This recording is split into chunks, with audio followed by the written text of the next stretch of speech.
Olá, pessoal! Estou de volta com mais uma pílula do conhecimento sobre bastão retrátil. Dentro deste tema, nós vamos falar especificamente sobre porte, transporte, saque e sobre a base ou posição de uso do bastão. Mas antes de eu entrar nestes temas, eu quero fazer aqui um comentário sobre o seu, sobre o meu, sobre o nosso direito à segurança e à defesa, que está previsto na Constituição, no Código Penal e no Código Civil. Vamos lá? Começamos considerando que todos nós temos o direito inviolável à segurança. Esta garantia, ela está lá no artigo 5º da Constituição. Neste mesmo artigo, especificamente no inciso 2, também está previsto que ninguém será obrigado a fazer ou deixar de fazer alguma coisa, senão em virtude de lei. Muito bem. Para garantir a nossa segurança, nós temos o direito de exercer, então, a nossa legítima defesa, conforme está previsto no artigo 23 e 25 do Código Penal e no artigo 188 do Código Civil. Agora, para que a nossa defesa ela seja legítima, é preciso que a agressão ela seja injusta e que ela esteja acontecendo no momento da reação ou no momento da resposta, que por sua vez ela deve ser proporcional ao agravo.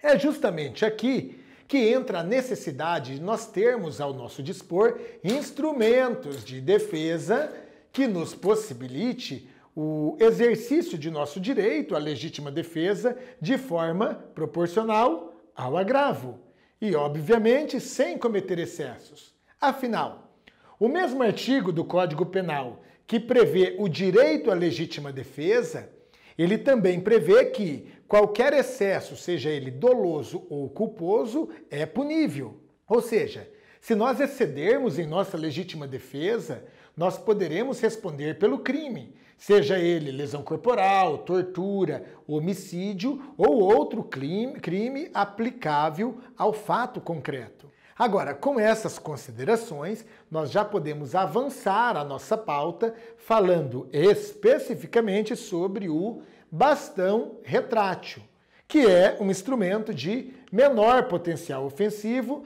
que pode ser utilizado aí para defesa, para imobilização e para ataque.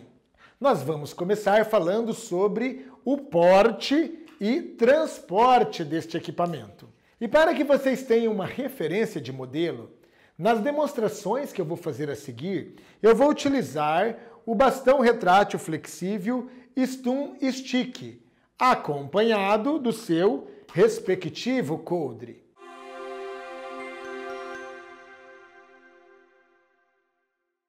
Na aula passada, eu disse que todas as pessoas podem ter, transportar e usar um bastão retrátil, seja de forma ostensiva, como é o meu caso nessa aula, ou de forma velada, como eu estava na aula anterior. A posição de porte e transporte depende muito da preferência do usuário. Há pessoas que preferem portar e transportar também o bastão com a extremidade do cabo voltada para baixo, ok? Outras pessoas preferem portar e transportar de forma invertida, ou seja, com a saída dos extensores voltada para cima. Neste caso, não há forma certa ou errada. O que existe é a preferência individual. A única coisa que eu recomendo é que a posição de porte e transporte seja sempre a mesma e que o usuário esteja sempre treinado para efetuar o saque na posição escolhida. Eu digo isto porque a posição de porte e transporte do bastão retrátil influenciará diretamente na posição de saque.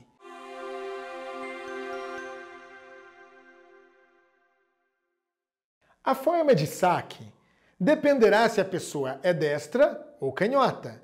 Dependerá da posição do corpo onde se encontra o bastão retrátil. Se é do lado esquerdo, do lado direito, na frente ou atrás do corpo. Depende ainda da posição em que o bastão ele é transportado. Ou seja, se a extremidade interna do cabo de empunhadura, se ela está voltado para cima ou se ela está voltado para baixo. Muito bem, vamos para os exemplos. Tendo como referência eu, que sou destro, se o bastão ele estiver do lado direito, na frente ou atrás do corpo, com a ponteira voltada para baixo, eu farei um saque direto, né? E a posição da mão, ela vai ser aqui com os dedos, né, polegar e indicador, também voltado para baixo, na mesma posição em que encontra, né, a saída dos extensores. Agora, se o bastão ele estiver em qualquer desses locais do corpo, na frente, direita, atrás, mas com a ponteira voltada para cima, eu também vou fazer o saque direto, mas a posição da mão é com os dedos aqui, o polegar e o indicador, voltado para cima. Se o bastão ele estiver do lado esquerdo do corpo, a única coisa que muda é o tipo do saque, que ao invés de ser um saque direto, ele vai passar a ser um saque cruzado. Beleza? Geralmente, a posição do saque ela acaba favorecendo a abertura do bastão em determinada posição. Seja aí a posição vertical, né, a posição horizontal ou diagonal, aí de cima para baixo ou de baixo para cima, enfim.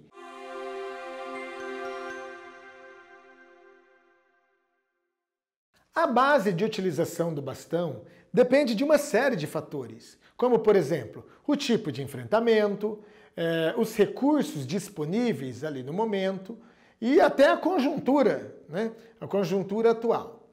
Geralmente, o posicionamento ele segue o mesmo padrão utilizado na base de defesa pessoal, ou seja, as pernas aqui elas são mantidas entreabertas e o corpo lateralizado, ok? Mas como são muitas aí as possibilidades, nós vamos aqui fazer alguns exemplos, né? Alguns exemplos de posição de corpo e posição de empunhadura do bastão. Vamos imaginar que um agressor ele esteja aí com uma faca. Obviamente, sempre que o nosso agressor está com a faca, o nosso objetivo maior é manter aí uma grande distância, aliás, a maior distância possível do agressor. Neste caso, a mão que vai empunhar o bastão, ela sempre vai ficar para frente, né, para manter a distância que nós pretendemos. Na mesma situação, vamos imaginar que o agente ele está com o bastão em uma mão e com uma arma de fogo em outra mão. A posição ela não muda, né? Ou seja, o bastão ele vai continuar ficando na frente do corpo. Por quê? O objetivo aqui é tentar coibir o agressor utilizando o bastão retrátil, que ele possui um menor potencial ofensivo. Agora, caso o bastão ele se mostre ineficiente, o agente ele passa imediatamente a utilizar a arma de fogo, que tem então maior poder, ou um poder ofensivo em relação ao bastão retrátil. Beleza? Agora, vamos imaginar uma situação em que o agente ele está com o bastão em uma mão e numa segunda mão ele esteja com a segunda arma menos letal. Por exemplo, ele esteja aí com um espargidor.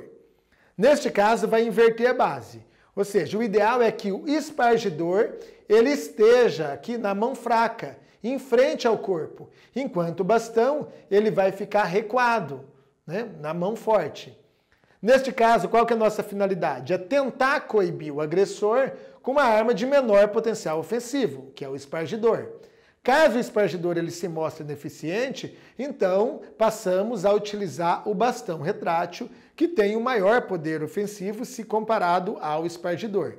Poderia, inclusive, aqui fazer um uso combinado, se fosse o caso. Durante o uso do bastão retrátil, há uma série de recomendações a serem observadas durante a movimentação. Movimentação para frente, para trás, para a esquerda, para a direita. Mas este é um assunto da próxima aula. Por hoje ficaremos por aqui e eu te aguardo na próxima aula para darmos continuidade em nossos estudos. Um grande abraço e até breve. Você já se perguntou por que alguns profissionais de segurança têm tanto sucesso e outros não?